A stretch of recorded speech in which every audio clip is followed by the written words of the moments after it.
सलाम करना सुन्नत है, उसका जवाब देना वाजिब है। लेकिन आजकल का माहौल है कि छोटी बहन बड़ी बहन से सलाम नहीं करती और बड़ी बहन छोटी बहन से सलाम नहीं करती। छोटा भाई बड़ा भाई से सलाम नहीं करता, बड़ा भाई छोटा भाई से सलाम नहीं करता, उस्ताद सागिर से सलाम नहीं करता, उस्ताद सागिर से सलाम नहीं करता, सागिर उस्ताद से सलाम नहीं करता, बाप माँ से सलाम नहीं करता, माँ बाप से सलाम नहीं करती। छोटी बहन बड़ी बहन से सलाम नहीं करती और बड़ी बहन छोटी बहन से सलाम नहीं करती। छोटा भाई बड़ा भाई से सलाम नहीं करता और बड़ा भाई छोटा भाई से सलाम नहीं करता। अरे ये मत देखो छोटा कौन है बड़ा कौन है, अरे ये देखो सुन्नत मुस्तफ़ा क्या है। हमारे सरकार प्यारे मुस्तफ़ा सल्लल्लाहु अलैहि वसल्लम मदीने में छोटे छोटे बच्चे से सलाम किया करते थे। हमारे सरकार प्यारे मुस्तफ़ा सल्लल्लाहु अलैहि वसल्लम मदीने में छोटे छोटे बच्चे से सलाम किया करते थे। अभी मैं छोटा सा बच्चा हूँ, न आलिम हूँ न अल्लामा, तमन्ना दिल में रखता हूँ सुना दूँ हक का परवाना, तमन्ना दिल में रखता हूँ सुना दूँ हक का परवाना। मैं बन जाऊँ हाफिज व कारी व आलिम, मैं अब्बू की ख्वाहिश दिली गौसे आज़म। मैं बन जाऊँ हाफिज व कारी व आलिम, मैं अब्बू की ख्वाहिश दिली गौसे आज़म। कि मौत आए तो बस मदीने में और वो भी रमजान के महीने में। और किस्मतें दो जगह बदलती हैं, या तो मक्के में या मदीने में। और किस्मतें दो जगह बदलती हैं।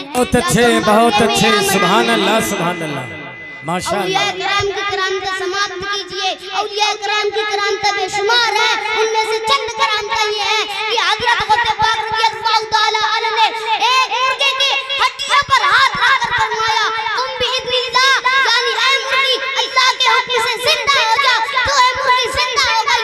और एक बार खलीफा मुस्तंजिद बिल्लाह ने अशरफियों की तैजा आपकी खिदमत में नज़र पेश की।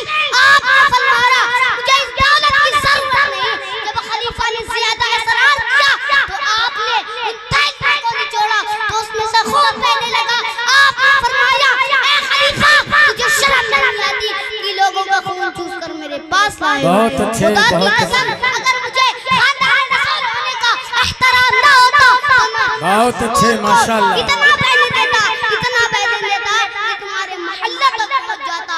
और एक बार हजरत ख्वाजा गरीब नवाज रज़ियल्लाहु ताला अन्हु ने अजमेर में एक बड़े तालाब का पानी एक प्याला में ले लिया तो वह तालाब इतना सूख गया कि गोया उसमें कभी पानी ही मौजूद ना था। सरकार गौसे आज़म 17 साल की उम्र में अपनी सरकार के मकतब में पढ़ते रहे। फिर आपके दिल में यह शौक पैदा हुआ कि बगदाद चलें और वहाँ दीन की ऊंची तालीम हासिल करें।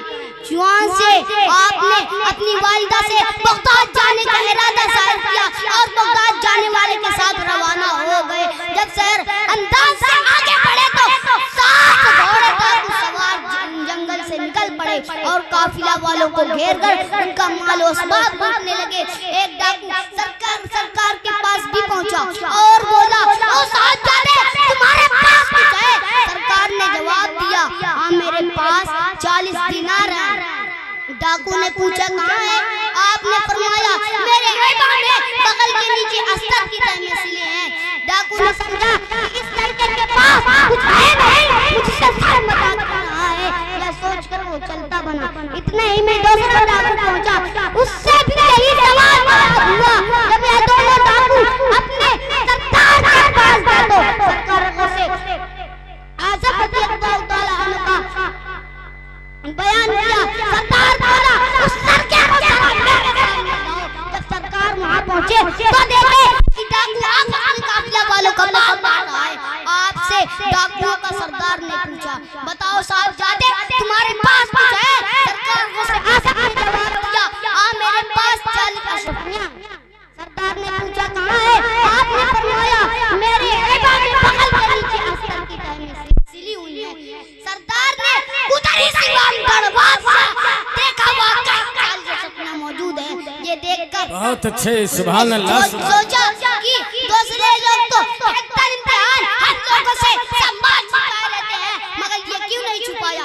तो सरदार ने बड़े तअज्जुब के साथ सरकार से आला से पूछा कि तुम ये बात क्यों नहीं मुझसे छुपाया? क्यों साफ साफ बता दिया तुमने। सरकार ताला अन्हु ने जवाब दिया कि मैं चलते वक्त मेरी वालिदा ने मुझसे वादा किया था कि बेटा हर हाल में सच बोलना, इसलिए मैं सच ही बोला, क्योंकि मैं अपनी माँ के आहत को नहीं तोड़ सकता हूँ। डाकुओं का सरदार हक्का ने गुफ्तगू सुनकर रो पड़ा, कहने लगा तुम ऐसी कठिन घड़ी पर अपनी माँ के वादा को नहीं तोड़ा, और मेरा हाल ये है कि मैं साल से अपने खुदा की याद का तोड़ रहा हूँ। हमारे हुजूर की कुछ और खूबियाँ बयान कीजिए। हमारे हुजूर अल्लाह ताला के नजदीक तमाम मखलूकातों में सबसे ज्यादा इज्जत और बुजुर्गी वाले हैं। आप नबीउल अंबिया हैं। कुरान मजीद में है ला नबिय्या बादी, यानी मैं खातमुन नबिय्यीन हूँ, मेरे बाद कोई नबी नहीं पैदा होगा। हुजूर ने खुद फरमाया ला नबिय्या बादी, यानी मैं खातमुन नबिय्यीन हूँ, मेरे बाद कोई नबी नहीं पैदा हो सकता। सारी मखलूकात खुदा ताला की रजा चाहता है और खुदा ताला हुजूर की रजा चाहता है, और हुजूर की फरमाबरदारी अल्लाह ताला ही की फरमाबरदारी है। हुजूर की बेअदबी अल्लाह ताला ही की बेअदबी है। हुजूर को सारे जमीन के खजानों की कुंजियां अता फरमाई गई। अगर हुजूर चाहते तो आपके साथ सोने के पहाड़ चलते। हमारे हुजूर गैब की बातें बताते थे, जमीन और आसमान की सारी चीजें आप पर जाहिर थी। दुनिया के हर गोशे और हर कोने में जो कुछ होता था हमारे हुजूर उसे मुलाहिजा फरमाते हैं। हमारे चलने फिरने उठने बैठने वगैरह और फेल की हुजूर को हर वक्त खबर है। हमारे रसूल निहायत हसीन और खूबसूरत थे, वो चेहरा चांद से ज्यादा रोशन और चमकदार था। आपका कन्ना बहुत ऊंचा था और ना ही नीचा था बल्कि दरमियानी था, लेकिन मजमा में आप सबसे ऊंचे नजर आते थे। पुश्त पर कबूतर के अंडे के बराबर उभरा हुआ हिस्सा था जिसे मोहरे नबूवत कहते हैं। उस पर कलमा तैयबा लिखा हुआ था। धूप चांदनी और चिराग थे, आपके जिस्म का साया नहीं करता था। आपका पसीना मोती की तरह मुस्कान से ज्यादा खुशबूदार था। बहुत अच्छे सुभान अल्लाह सुभान पूरा अल्लाह रास्ता माशाअल्लाह। पसीना से एक लाख वादा की गई तो पुश्त दर पुश्त में उसकी औलाद की खुशबू का असर पाया जाता था। अस्सलामु अलैकुम।